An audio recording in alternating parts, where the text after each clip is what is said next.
Poka digera til. Tane noga. Nego gwili. Noga. Odieke ratil. But kang'iyo kacha penjo en ni rawera osiemo Gachagua. That is a question. Kendo mae gima adwa respondie. Issue moko gi adwa mondo awe for another discussion another day. Kata ka gipenja tabro duoki issue moko go. But an adwa discuss gima dhi mbele wach mar Gachagua na ni penjo. So gima timore ni activism kod gumiluongo ni political know-how chako bedo malo kabisa. Kendo gima wanyalo timo en keto jotendwa te ok kata Gachagua kende to account for gik magiwacho kendo gik magitimo. Kada king'iyo Luoland bende kod leaders man go Luoland. Ing'e ni adieri en ni nitie gimoro miluongo dho kisungu ni euphoria. Ni ji osebedo ka donjo telo nikech seche moko gi whip emotions mag jothurgi. Nyalo wacho ni jothurwa wana under attack.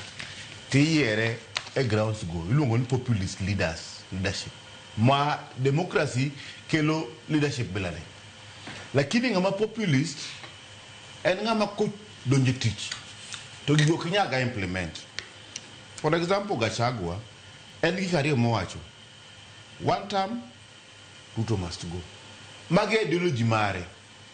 To poko explain to kata jothurgi go, kendo jothurgi go una ndata. To kamodhi wacho gino chande, macha en platform mopogore. Emomiyo to kanjo loso mokidhi platform mae to nyake wach ma kiloko ja nyake wach mopogore. Audience mari miwuoyo gogi, jo miwuoyo gogi. Bende gendo minyalo nyiso ni one time Ruto must go. Bagi yuji ni mane gimidwa timo.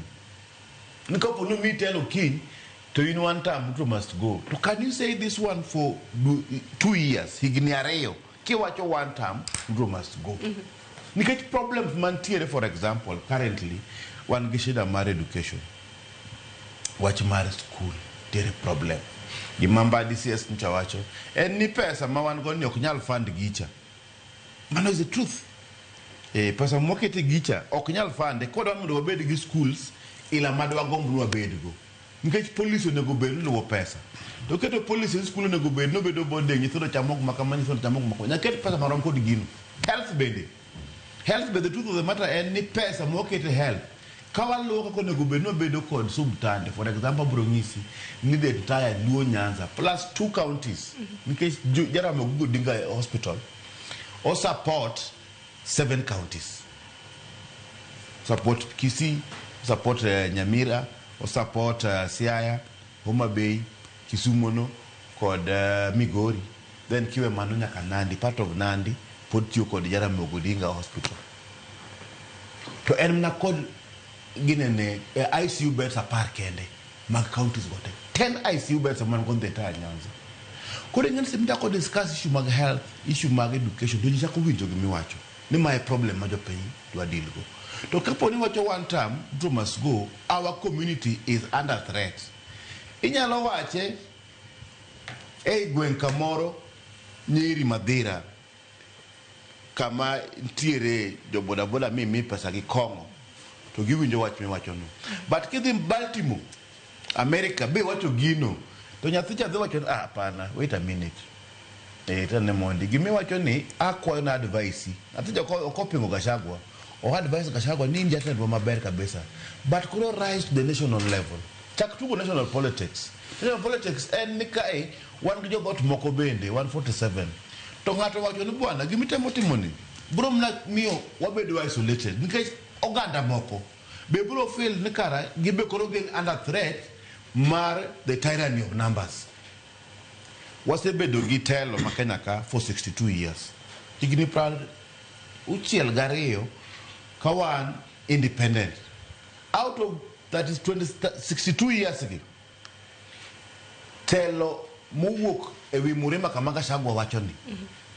Osetiyo kuom higni 36. 36 years Murima kanyo. Nkeche Kenyatta tiyo 16, Kibaki 10, Uhuru 10. The remaining 26 years Osetiyo Jokalanjin, Muita mo 24, then Ruto cross it 2. Oromano 24. 24 plus 36 emakelo 62 chame.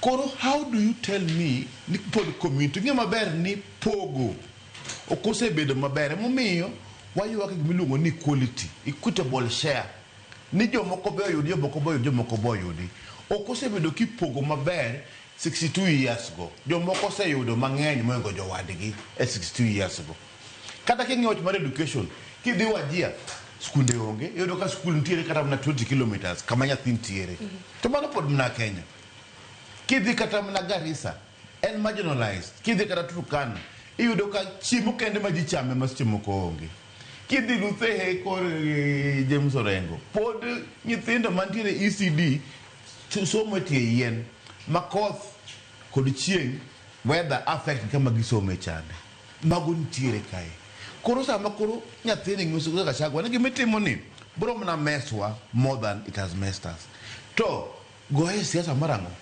mare gimatimre kama nikech gimitimo ni bro kelo shida maru kabila kama ang lehiny en labda jaluo kata kalanjin kala jadhot moro modak e Kiambu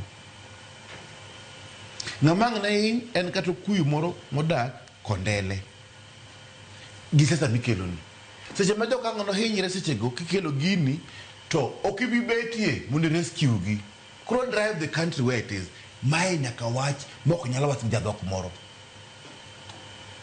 oge jadhok moro amora manyalo kwedo Gachagua mak mana jadhok margi no that is the best person ninga miluongo ni iluongo ni ng'ano Wanjiru Valentine Wanjiru Wanjiru ne manyalo kwero Gachagua ni ka ewadhe marach to kata kapo nitiere jaluo moro ma fail no wanyalo succeed gi siasa mar kabila wanyalo goye temporarily not the konyo moro masani but in the long run to kendo ngado bocha kode nikech ng'en gik mowacho kuonde gi internet mastemo kango teri gigi wigi okwil le wacho no ska chimu ni wacho gini to ngato kelo ni go e ginene YouTube ni gini mana kolo kata kise lo kupachi ngeno ka choncha to ni nyalo wuoyo to ki wuok Nairobi idhi sia to the press might have misquoted me tinde bagonge tinde gimora mwa ketu to kidhi kata mana YouTube channel mar Ramogi TV gima Oscar no wacho last year pod en kanyo kaka kawuono iwinja maber kole go bero responsible e gimora mora emomiyo kata wach mandu kuma kora gi blame machanda awacho na pana akadagi ni wach magablations contiere but responsibility on both sides ero kama nainya kapoko ko yo matino ndiek madimedi ananya wacho ni owadwa ni is very right and mane gima nyocha temo